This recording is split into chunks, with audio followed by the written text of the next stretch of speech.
Hello friends, कैसे हैं आप सब। आई होप कि सब ठीक होंगे। तो आज हम जिस टॉपिक के बारे में बात करने वाले हैं वो है एंटासिड। इसमें हम पढ़ेंगे एंटासिड की डेफिनेशन क्या है, इसकी क्लासिफिकेशन क्या है और इसके कौन कौन से एग्जाम्पल हैं। ओके, उससे पहले अगर आप चैनल पर नए हैं तो चैनल को कर दीजिए सब्सक्राइब और बेल नोटिफिकेशन ऑन कर दीजिए, जिससे कि मैं कोई भी फार्मेसी से रिलेटेड वीडियो अपलोड करूँ तो सबसे पहले आपको मिले। तो हम देखते हैं अब एंटासिड। तो एंटासिड क्या होता है। Antacid are the substance which are used to neutralise the gastric content.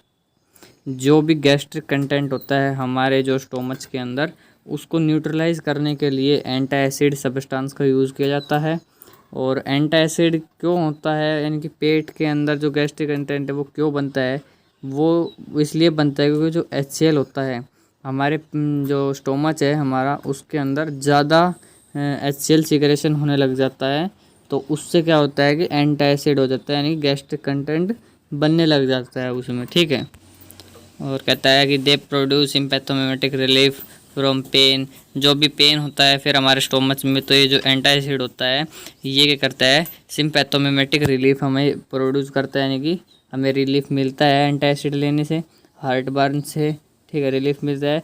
और जो HCl की जो एक्सिस ज़्यादा बढ़ गई है उसको न्यूट्रलाइज करने में भी हेल्प करता है। ठीक है, यही एक सब्सटेंस है जो कि एंटासिड है। इसकी मेन डेफिनेशन यही थी। तो आगे इसमें जो लिखा है आप पढ़ सकते हैं। और इसकी जो क्लासिफिकेशन है वो दो हैं, एक होती है सिस्टेमिक और एक होती है नॉन सिस्टेमिक। सिस्टेमिक में क्या होता है कि वो हो जाती है, एब्जॉर्ब हो जाती है, और नॉन सिस्टेमिक जो एंटासिड होती है वो एब्जॉर्बल नहीं होती है।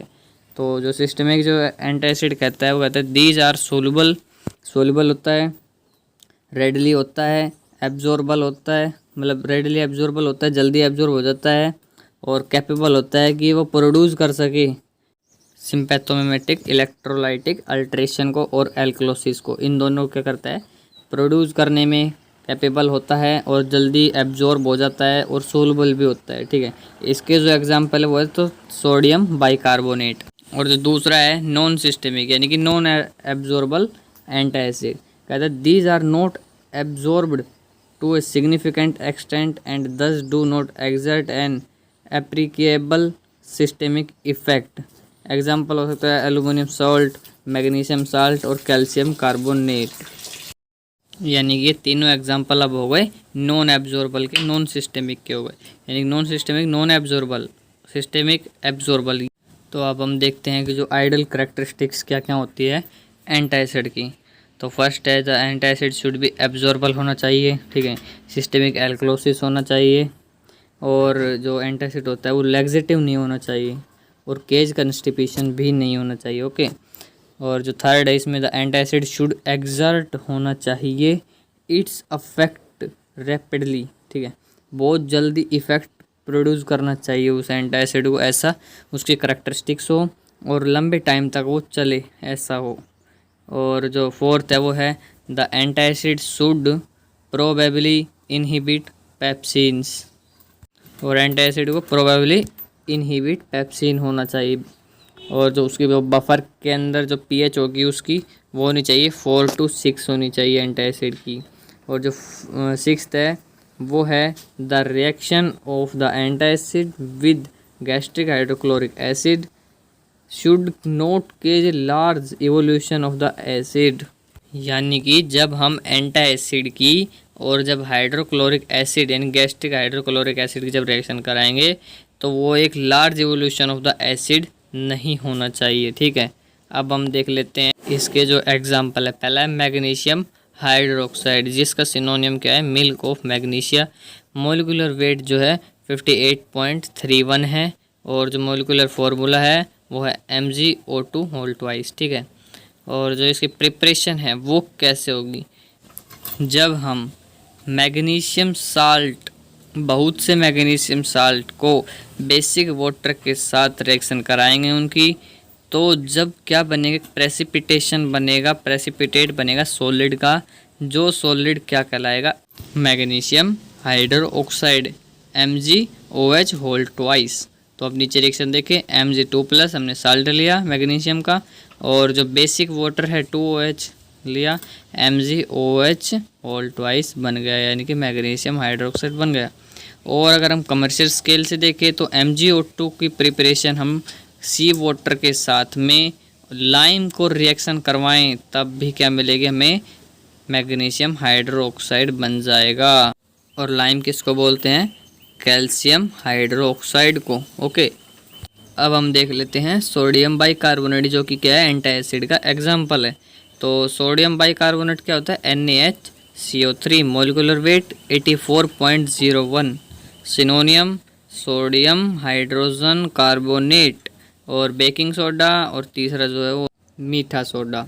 और अब जो इसकी प्रिपरेशन है वो है 2 भागों में इसकी, यानी कि 2 पार्ट में क्या की गई, इसकी रिएक्शन होती है, यानी कि इसकी प्रिपरेशन की जाती है 2 पार्ट में। ओके, तो पहला जो है वो है NaOH के जब हम साथ में CO2 मिलाएंगे तब क्या बनेगा, और फिर जो बनेगा उसको वाटर के साथ और CO2 के साथ फिर से रिएक्शन करेंगे तब हमारा सोडियम बाइकार्बोनेट बन जाएगा। यानी कि जब हम NaOH को और CO2 को मिलाया तो बनेगा Na2CO3 और वाटर बन गया। ठीक है, अब जो हमें क्या चाहिए, इसके अंदर H चाहिए, बस एक हाइड्रोजन चाहिए।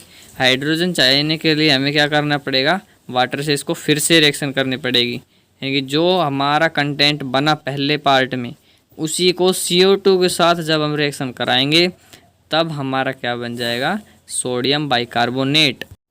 और जो दूसरा प्रोसेस है वो है सोलवे प्रोसेस, यानी कि अमोनिया सोडा प्रोसेस। इसमें क्या होगा, जब हम अमोनिया को और कार्बन डाइऑक्साइड और तीसरा जो है वाटर, तीनों के रिएक्शन कराएंगे तो जब पहले पार्ट में जो भी बनेगा वो क्या बन रहा है, NH4HCO3। अब इसको दोबारा फिर से रिएक्ट करना है हमें NaCl के साथ। NaCl के साथ जब इसमें रिएक्शन कराएंगे तो हमारा सोडियम बाइकार्बोनेट बनेगा, और दूसरा क्या बनेगा, हमारा अमोनियम क्लोराइड।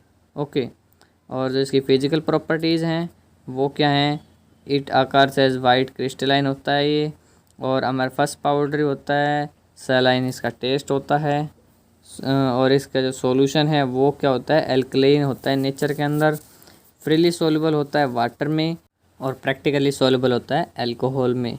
अब इसके यूज़ देख लेते हैं सोडियम बाइकार्बोनेट के। तो पहला जो यूज़ है इसमें क्या है कि इलेक्ट्रोलाइट रेपलेंसर में इसका यूज़ किया जाता है। और जो सेकंड यूज़ है वो है एसिड को न्यूट्रलाइज करने की प्रॉपर्टी इसके पास होती है सोडियम बाइकार्बोनेट के साथ में के पास, तो इसलिए इसका यूज़ वापर भी किया जाएगा। एंटी एसिड के रूप में भी इसका यूज़ किया जाता है, जो कि हमने यहाँ पर इसकी एग्जांपल ही है, तो एक एंटी एसिड का। ओके, और जो फोर्थ है वो क्या है कि local applicant for burn, insect bites और एटसेट्रा, इन सभी में भी क्या किया जाता है, इसको यूज़ किया जाता है। ओके।